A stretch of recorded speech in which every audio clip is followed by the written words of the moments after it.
Hello guys, my name is Nisha Saini and welcome to literary heart. So guys, आज मैं आपको Geoffrey Chaucer की लिखी हुई एक पोएम है द पार्लियामेंट ऑफ फाउल, ये पोएम मैं आपको कराने जा रही हूँ। इससे पहले जेफरी चौसर की लिखी हुई दो poems the book of the duchess और द हाउस ऑफ फेम मैं ऑलरेडी आपको एक्सप्लेन कर चुकी हूँ। ये जो जेफरी चौसर थे उनकी लिखी हुई थर्ड पोएम है जिसके ऊपर मैं वीडियो बना रही हूँ। सो गाइज, अब हम पोएम स्टार्ट करते हैं। ये जो पोएम है, इस पोएम को हम द पार्लियामेंट ऑफ बर्ड्स के नाम से भी जानते हैं और इस पोएम को असेंबल ऑफ फाउल्स भी कहते हैं। मतलब कि ये जो द पार्लियामेंट ऑफ बर्ड्स और असेंबल ऑफ फाउल्स, ये पार्लियामेंट ऑफ फाउल्स के अनदर टाइटल हैं। अगर आपके पास ये वाले टाइटल आ जाएं तो आपने कंफ्यूज नहीं होना, इनका मतलब भी यही पोएम है कि पार्लियामेंट ऑफ फाउल्स। सो सबसे पहले तो इस पोएम की जो डिटेल्स है, जो इस पोएम के इम्पोर्टेंट इन्फॉर्मेशन है, वो मैं आपको दूंगी और उसके बाद हम इसकी समरी की तरफ मूव करेंगे। सो गाइज, आगे क्या है, the poem is written in 699 lines, कि ये जो पोएम है इसको 699 लाइन्स में लिखा गया है। It is in the form of a dream vision. ये जो पोएम है इसको किस फॉर्म में लिखा गया है? ड्रीम विजन में लिखा गया है। एक बात याद रखनी है, पहले की जो दो पोएम्स मैंने आपको कराई हैं, the book of the duchess और द हाउस ऑफ फेम, वो भी ड्रीम विजन की फॉर्म में ही लिखी गई हैं। इस टाइम पे जो ड्रीम विजन फॉर्म थी ये बहुत ही ज़्यादा फेमस थी। सो यहाँ पर ये जो पोएम है, थर्ड पोएम है जो कि ड्रीम विजन में लिखी गई है, पर इस बार ये जो पोएम है वो राइम रॉयल में लिखी हुई पोएम है। इसका जो मीटर है वो कौन सा है? राइम रॉयल है। राइम रॉयल स्टांजाज में लिखी गई है। राइम रॉयल क्या होता है ये मैं आपको जब जो बाकी की लिटरेरी टर्म्स हैं, जैसे कि ये जो एलिजी हो गया, यूलोजी क्या होता है, ड्रीम विजन क्या होता है, उनके साथ ही मैं आपको राइम रॉयल भी एक्सप्लेन कर दूंगी। उसकी मैं अलग से वीडियो आपको दे दूंगी जल्द ही। सो यहाँ पर आपने याद रखना है कि ये जो पोएम है इसको ड्रीम विजन में लिखा गया है। ड्रीम विजन इसकी फॉर्म है और ये इनको किस स्टांजाज में लिखा गया है? राइम रॉयल स्टांजाज में इनको लिखा गया है। पहले की दो पोएम को ऑक्टोसिलेबिक कपलेट में लिखा गया था। ये अलग है उनसे, जिसको कि राइम रॉयल स्टांजाज में लिखा गया है। और ये राइम रॉयल जो था ये जेफरी चौसर ने खुद इन्वेंट किया था। सो अगर आपके पास क्वेश्चन आए कि जेफरी चौसर ने किस फॉर्म को इन्वेंट किया था, तो वो क्या आएगा? राइम रॉयल स्टांजास को उन्होंने इन्वेंट किया था। सो आगे क्या है कि द पोएम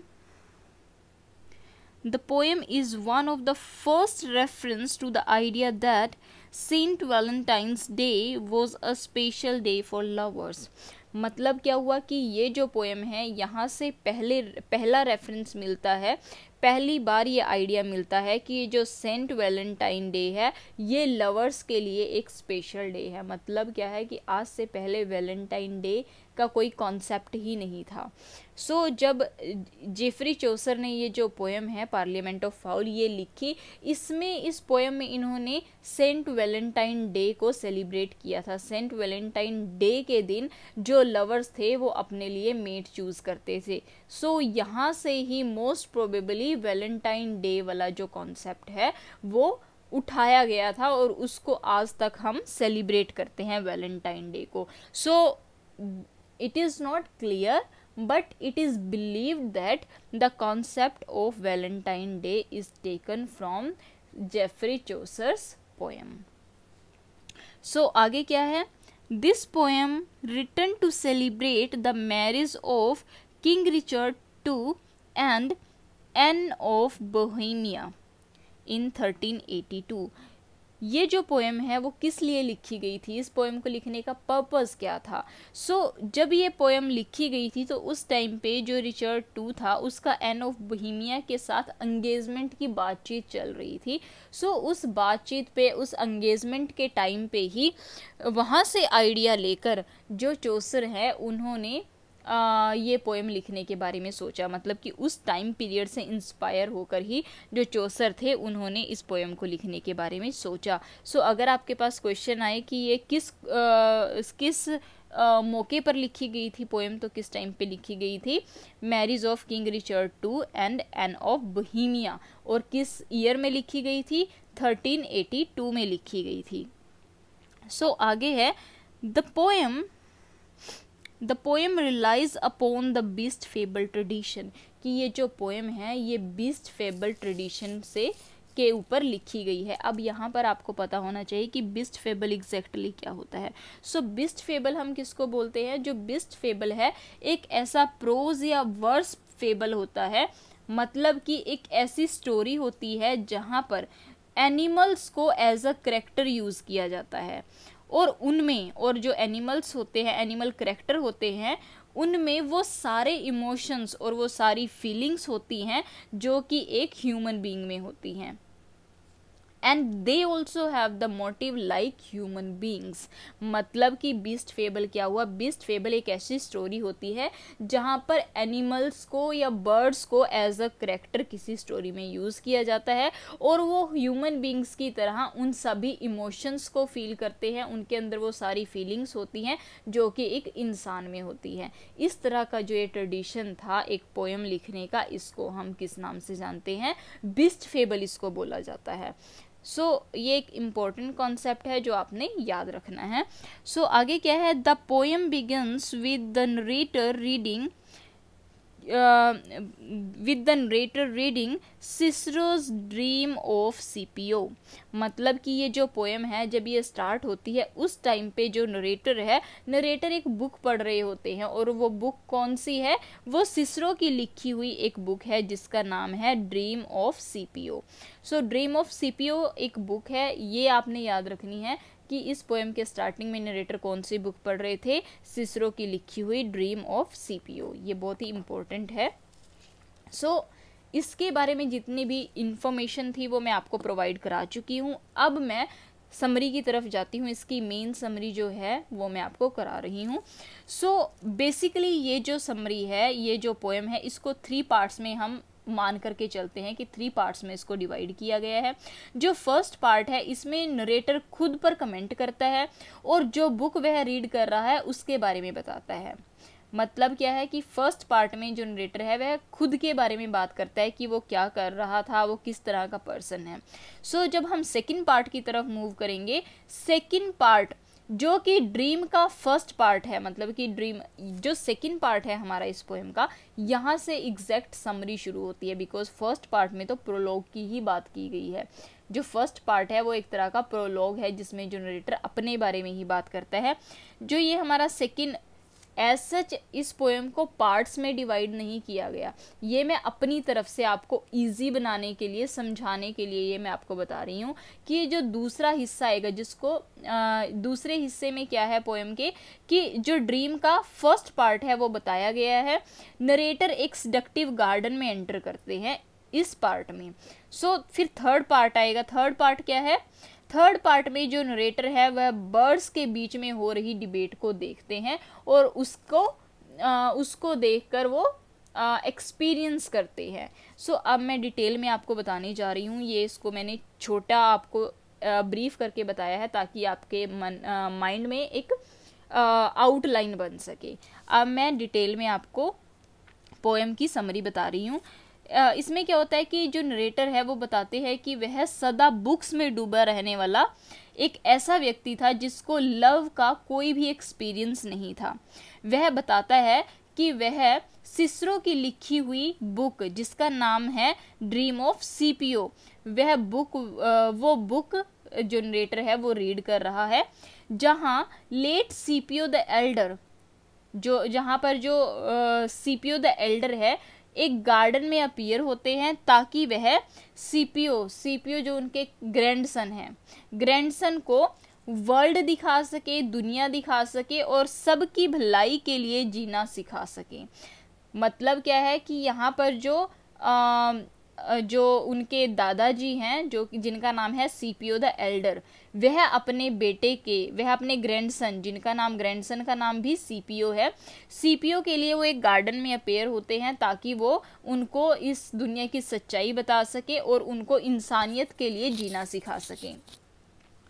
बुक रीड करते करते जब ये जो नरेटर है ये बुक रीड कर रहे हैं, रीड करते करते वो सो जाते हैं और तब जो सीपीओ है वो नरेटर के सपने में आते हैं। पहले ये जो स्टोरी वो पढ़ रहे थे कि किस तरह वो गार्डन में आते हैं, अपने ग्रैंडसन को वो दुनिया दिखाते हैं, दूसरों की भलाई के लिए जीना सिखाते हैं, ये सब कुछ वो अपनी बुक में पढ़ रहे हैं। जो नरेटर बुक पढ़ रहा है उसमें ये स्टोरी चल रही है। बट जब उनको नींद आ जाती है सोते सोते, उस टाइम पे सीपीओ सचमुच में नरेटर के सपने में आते हैं। सो अब यहाँ से पोएम का सेकंड पार्ट शुरू होगा। सो अब यहाँ एग्जैक्टली जो पोएम है हमारी वो उसकी समरी यहाँ से शुरू हो रही है, क्योंकि ऊपर वाला जो भी पोर्शन मैंने आपको बताया है वो प्रोलॉग है। यहाँ से पोएम की समरी शुरू हो रही है। सो अब क्या होता है कि जो नरेटर है खुद को एक गेट के सामने खड़ा हुआ पाते हैं। ये जो गेट है, पार्लियामेंट के इस गेट में एंटर करने की दो पॉसिबिलिटीज़ हो सकती हैं कि इसमें एंटर करने वाला जो इंसान है उसको या तो पेन मिलेगा या फिर उसको ब्लेसिंग्स मिलेंगी। मतलब कि जो भी इंसान इस गेट से अंदर एंटर करेगा उसको दुख भी मिल सकता है और उसको ब्लेसिंग्स भी मिल सकती हैं। पर जो सीपीओ है नरेटर को अश्योरेंस देते हुए गार्डन में पुश कर देते हैं, गार्डन में धक्का देते हैं और कहते हैं कि ये जो टर्म है ये सिर्फ उन लोगों पर ही लागू होती है जो कि प्यार के गुलाम है, जो कि प्यार में डूबे हुए हैं।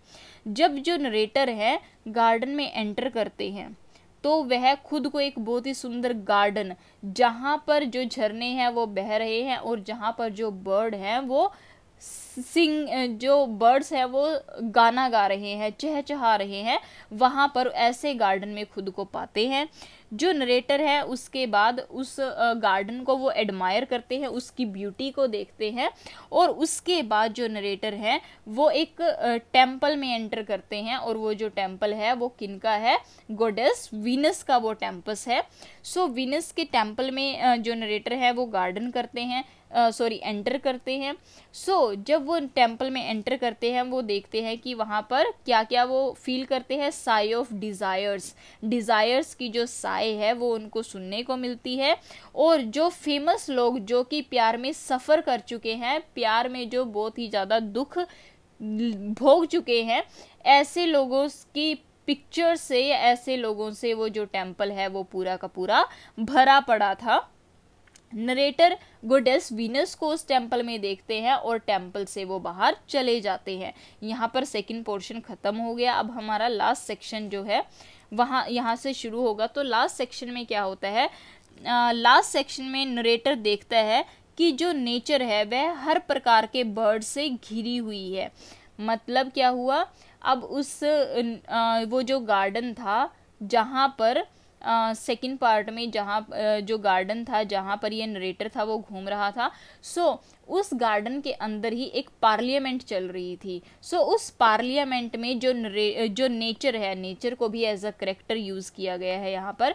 जो नेचर है, नेचर हर तरह के बर्ड्स, जितने भी बर्ड्स हैं जो आप इमेजिन कर सकते हो आप अपने माइंड में, उन सभी बर्ड से घिरी हुई है।